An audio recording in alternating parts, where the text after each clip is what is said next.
boundaries, I think, help establish some of our values in life. Mm-hmm. And it's puts some perimeter around what it is. I mean, you could have boundaries when it comes to your eating. I'm not going to allow myself to eat X, Y, and Z because this is how I feel.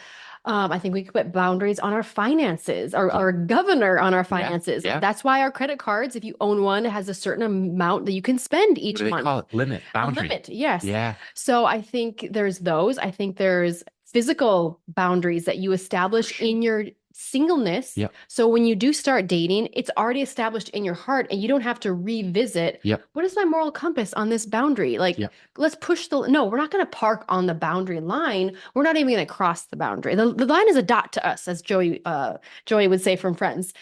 Um, so I just think that a lot of our life does come with parameters or boundaries or limits. And the thing is that we serve a limitless God who wants to bless us above and beyond our wildest dreams. Happy Friday, everybody, and welcome to the FYI podcast, where we talk about faith, life, adulting, unpacking questions that you are asking about anything young adults. I'm Micah Keneally. I'm Josiah Keneally. We're your hosts. Like Micah said, this is the FYI podcast.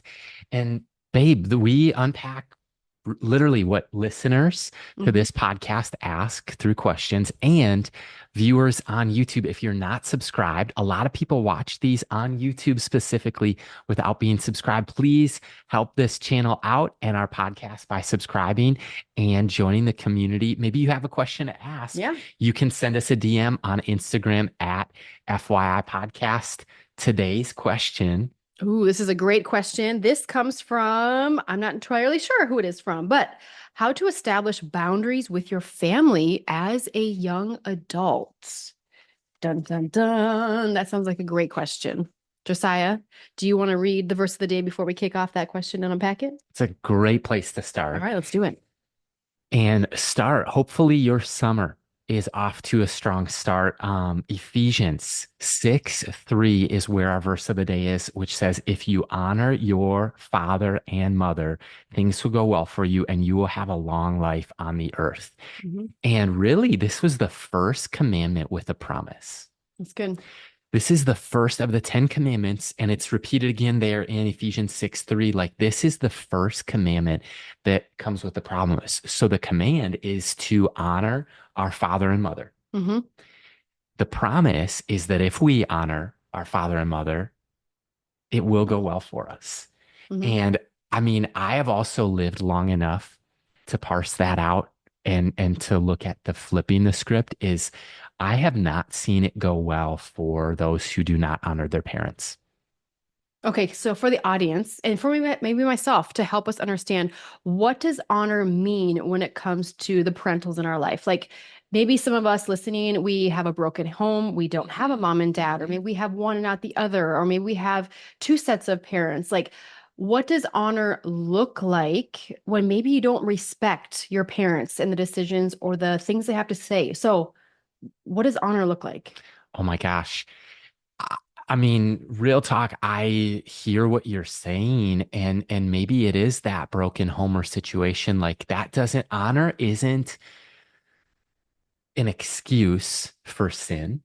Honor doesn't excuse abuse, or maybe your parent was absent and neglected. Like, you honoring them is honoring God, and that's not an excuse for them never being there. It's not an excuse that they didn't parent well or they didn't show up.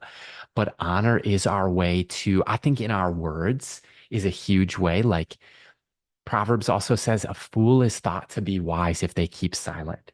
There's the kind of the grandmother's translation of that, or the mom translation of that. Like, if you don't have anything good to say, what? Don't say anything at all. Right, exactly. So like, I think you can honor by, if you don't have anything good to say, by maybe not saying anything at all. I think you can honor in finding the things that are honorable and focusing on those. Yeah. And it might be hard. I just want to say, like, maybe you're younger and you're listening to this and it's hard to find the good. And as you get older, I think maybe God will expose some of the good to you, even though it may have been bad.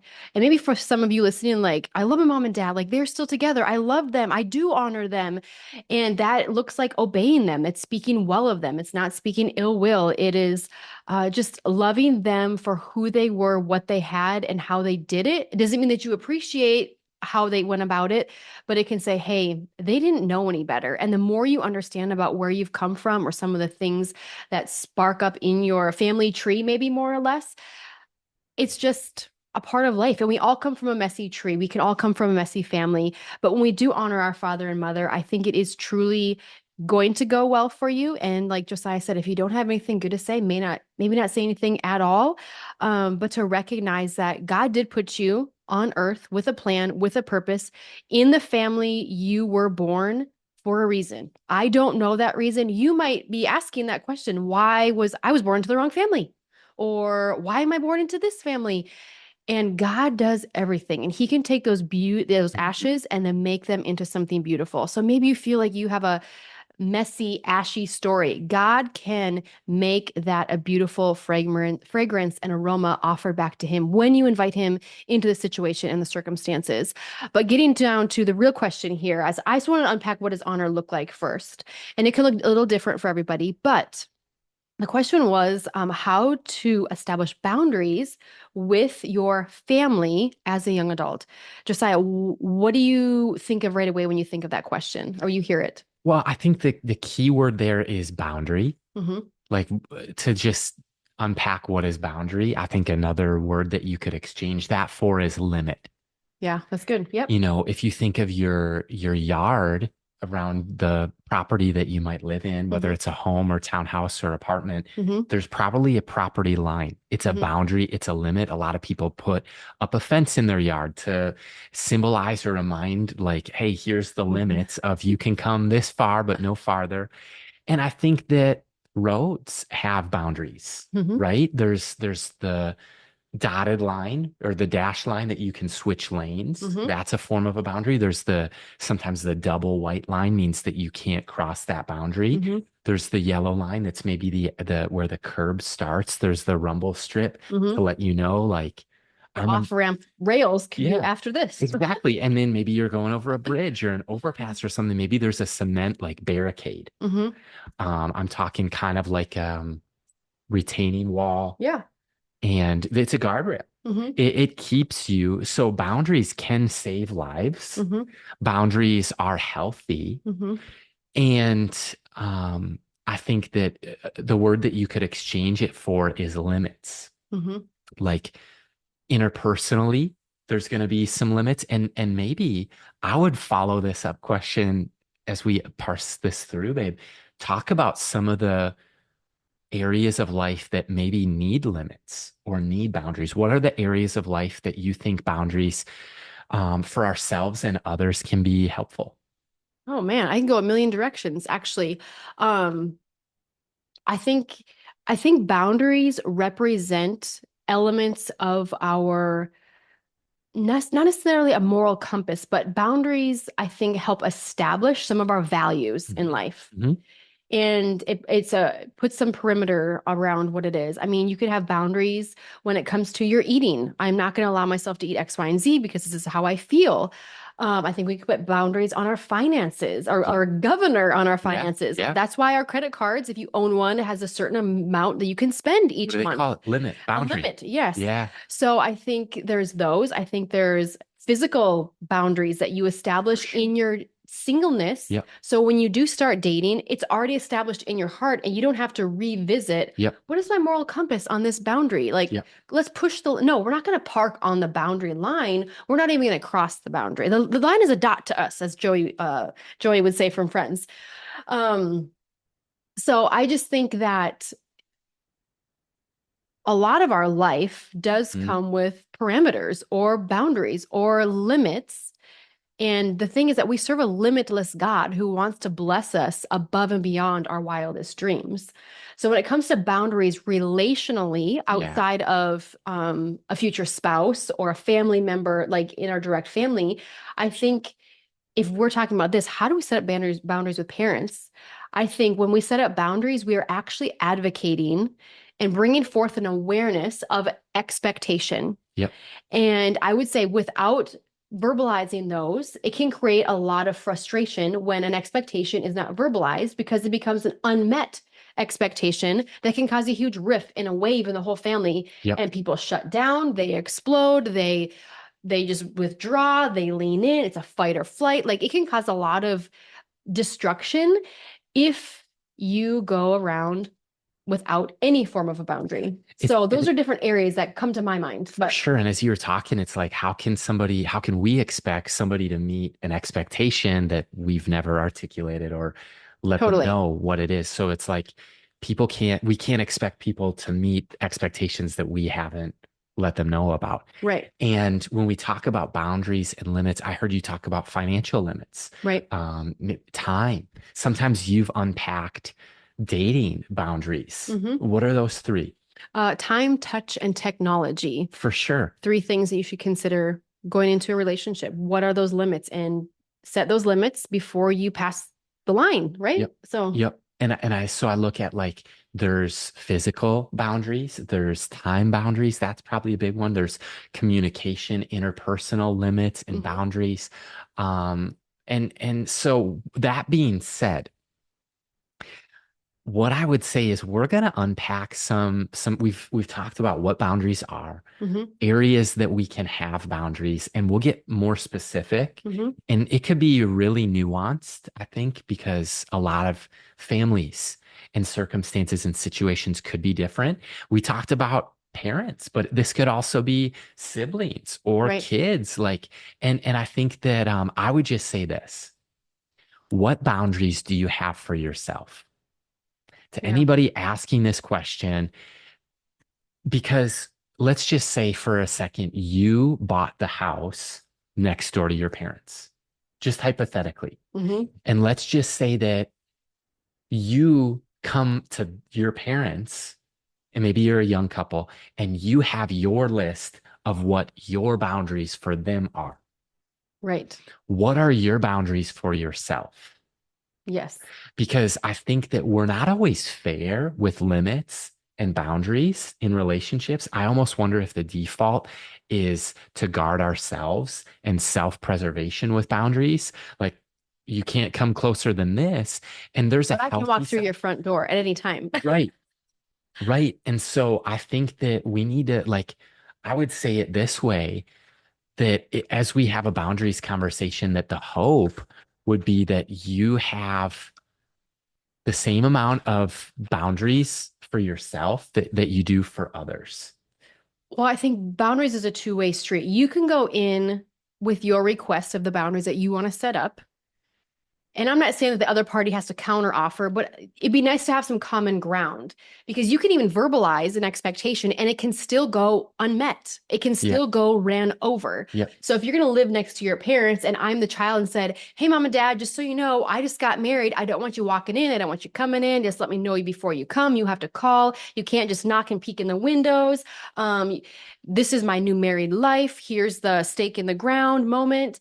And then all of a sudden, I'm walking through the door when I get off work in my parents' house, expecting them to cook for me. Or I walk in the door expecting them to do whatever, send me home with some food, or do my laundry, or watch my animals, or do whatever. And I think we have to be mindful of how we're coming across when we do have the boundary conversations, because here's the awareness. If you are single, and if you are still on mom and dad's insurance, if you are still on mom and dad's phone plan, if mom and dad are still paying for anything of yours, you're still tied to them in some way. Hmm. And I'm not saying that you need to cut all those ties. I would encourage you, if you want to start truly adulting, you will wean yourself off of those plans and you will start your own life. Yeah. because they're going to want to speak into why did you, I don't know if you can go over minutes anymore, but at one point you went over the minutes or you're using too much Wi-Fi. That was my thing. And then it was like, you could only be on insurance until you're 26 or 27 or whatever it is now, 25.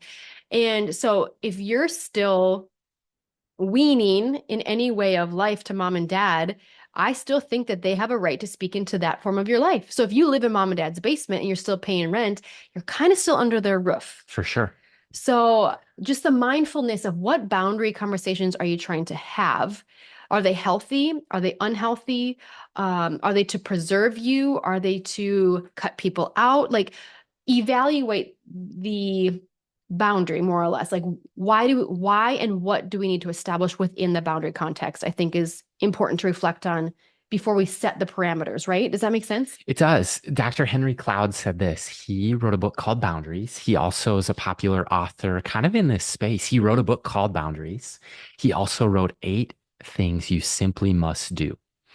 I don't Uh, think I read that one. I read the and boundaries one. the interesting thing is he said, and he's a, I believe, like therapist, counselor, psychologist in that sphere Hmm. and space. He said that personally, he does not trust anybody until he's heard them say no. Ooh, yes, I've heard of that. I've heard him say that. And I think that sometimes, for whatever reason, people pleasing, no is a complete sentence. It's also like an okay thing to say. Well, and no's an answer, right? I don't think we want to hear no when our ears are hearing it from somebody else. Yep. So I think we love to hear the word yes and maybe, Yep. but we don't always like to hear the word no. Mm-hmm.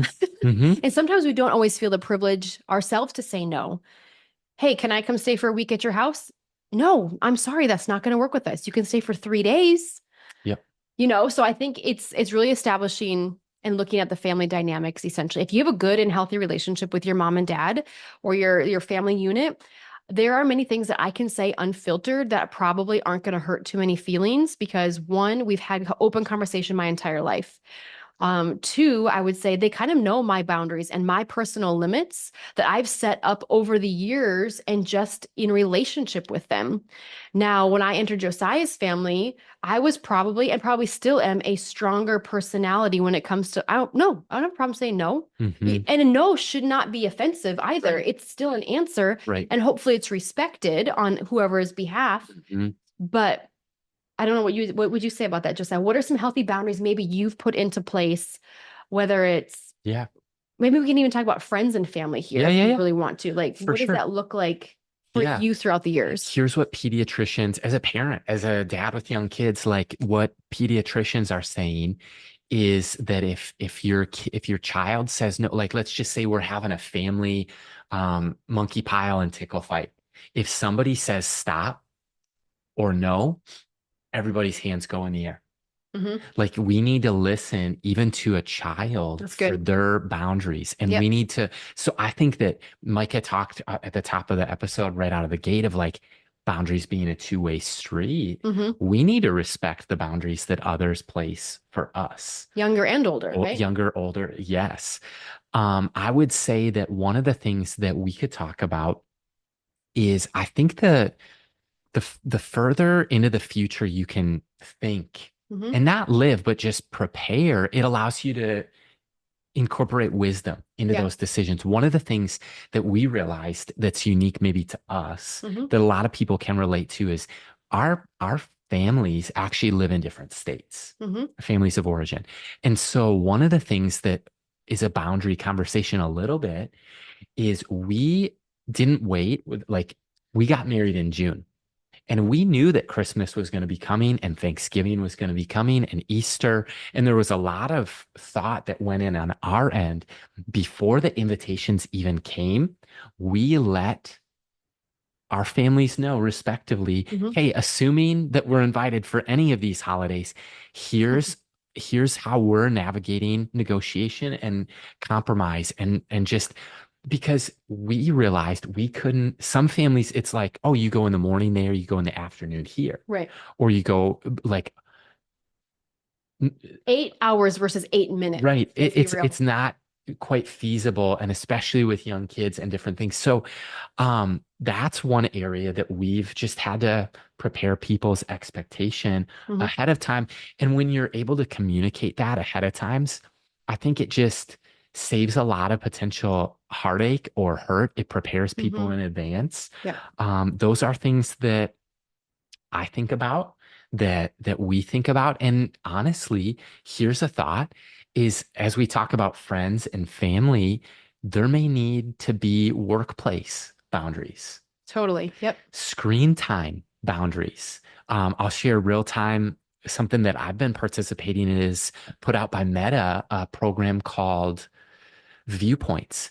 And I'm participating in an optional program where they will pay a little bit for me to answer some questions about social media, Instagram, Facebook, and they're monitoring my screen time.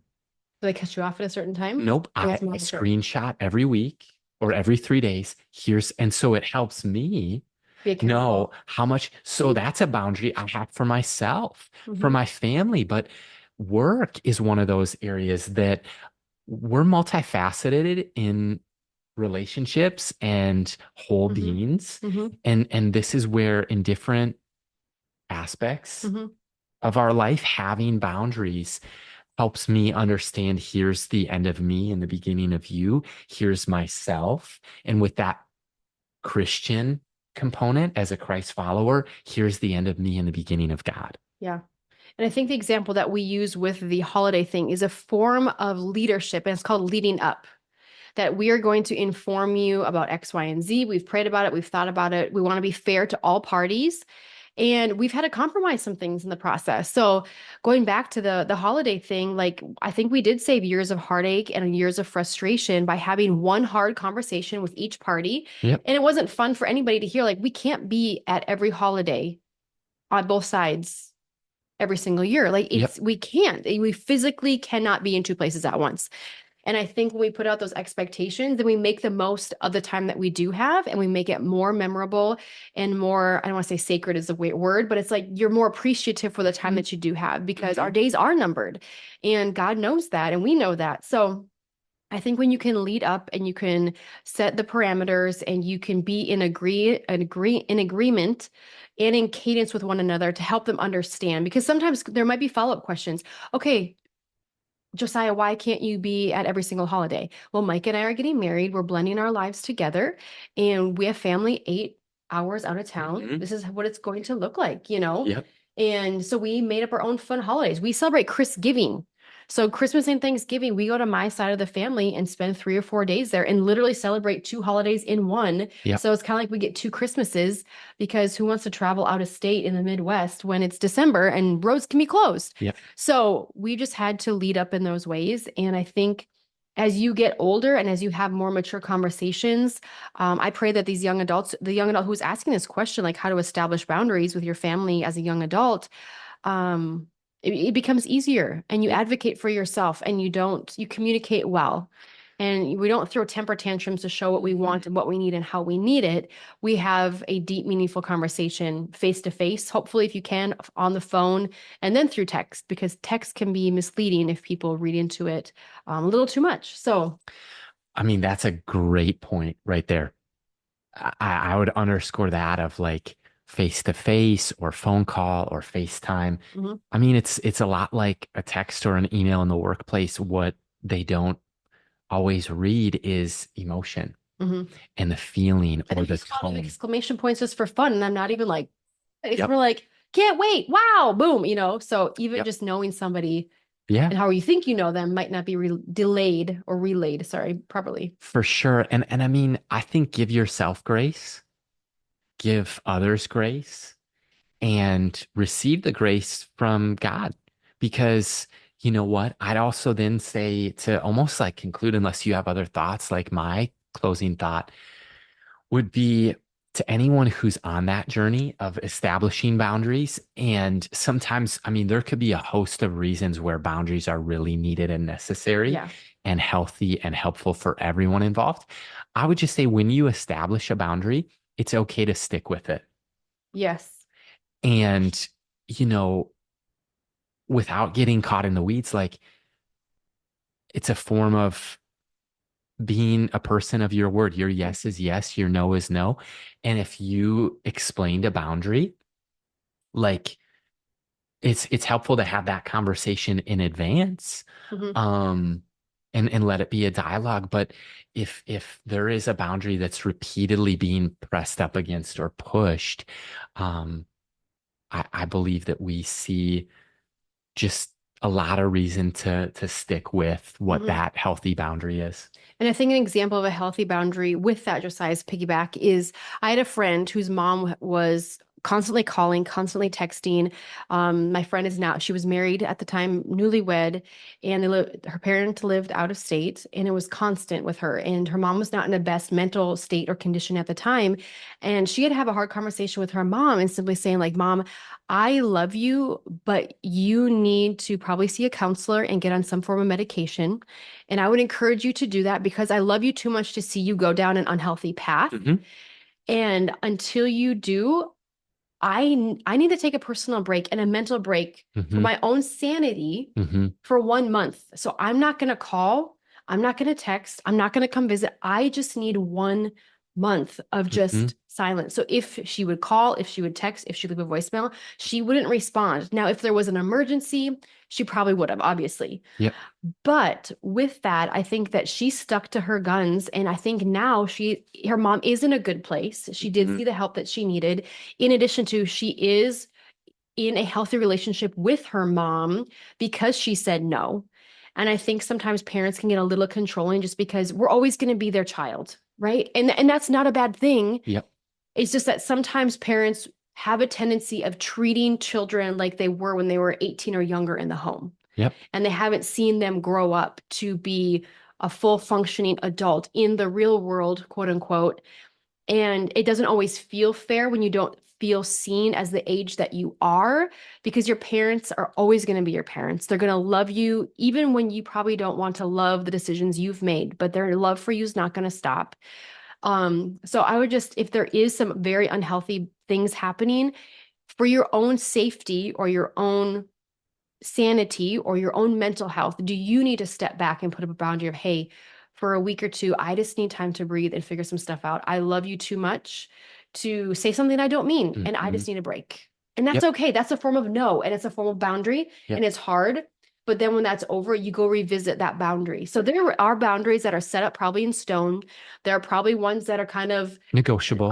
cones that you Yep. can move. Yep. And then there's some lines that you can kind of weave in and out of. Yep. And as time goes on, you'll understand what are those different forms of boundaries. So, Just for the person who's like looking for like practical tools, I would say that as I've approached God in prayer, there's been times where He's revealed things to me. mhm, Time and time again, the Holy Spirit's guidance mhm, will help you. So in prayer is three ways that you could, as we close, three ways that you could really develop boundaries that are healthy for your family and for you as a young adult. The first is in prayer. The second is in scripture, because you don't need to be asked to do anything that would violate mhm, God's commands in mhm, scripture and his instructions for living. The last one is in community. So in addition to prayer, solitude, and in looking in God's word for boundaries, we have this Christian community that can help you process what healthy boundaries. I'll give you an example. There is a board for our ministry that helps Micah and I and some of our best friends as well in a group text help us determine what are our limits and boundaries of right, travel right, and speaking invitations, and what are healthy boundaries of work and family, mhm, because we have a goal of finishing well.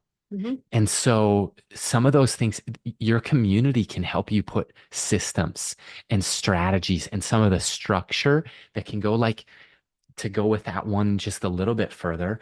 Since Mike and I both travel and speak and preach and teach in different settings, our board had us put together a speaking request on our website mhm. that then if a church or a conference or a college or individual business wants us to communicate, there's a few things that we can get from them to be able to give them a healthy decision and a helpful decision that's long-term beneficial for our family. Mhm. So I would just say that prayer, scripture, and in community will help you process boundaries as a young adult. You're listening to the FYI podcast.